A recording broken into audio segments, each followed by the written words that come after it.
Hello guys, and welcome to another ProfileTree video. So in today's video we're going to be taking a look at how to download OBS Studio on Windows 10. So without further ado, we're going to go ahead and get started.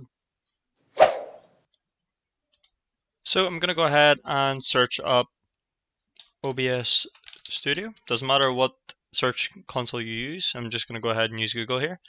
So OBS Studio, and click on your first link. It should be under obsproject.com. Now you can either click the actual link or download. Now, regardless if you're going to be on Windows or the Mac or Linux, you have an option to download OBS.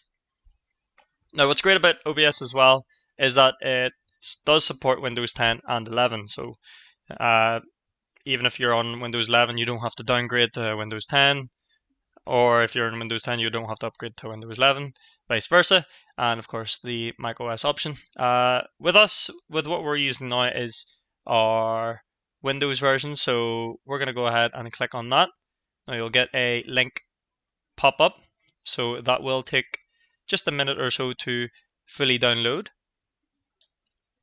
Once the link or the setup is now activated, go ahead and click on it. Now you will get a pop-up, which is our user control. So you'll see a black screen right now. Just go ahead and say yes.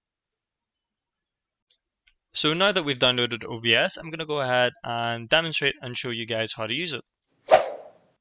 So this is OBS Studio itself. Now it looks a little bit weird for how it looks, but I'm currently using the display capture to record OBS itself. Now I do use OBS Studio as well. I think it's a great platform to use, and you can see you've got a couple of options for your sources. You've got window capture, you can add images as well, which is great. So that's what I use to cover the tabs during videos, and of course we have our initial logo there. Now say you were using the application for streaming, you can go ahead and do so as well. So you've got the add source there, and you can do a video capture device if you want to.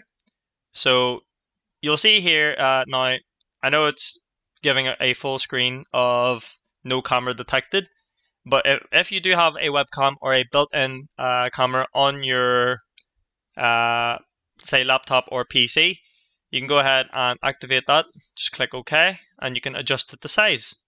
So that's another cool little feature to have. So if you want to have your face on there while you're doing a live stream, you can pretty much have it on there. So a couple of good options in terms of what OBS has to offer.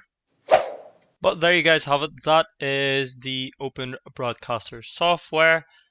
Hopefully you guys found this video helpful. If it did, please do leave a comment in the comment section below. Let us know how we got on. But other than that, I'll see you guys for the next video. Thank you very much for watching.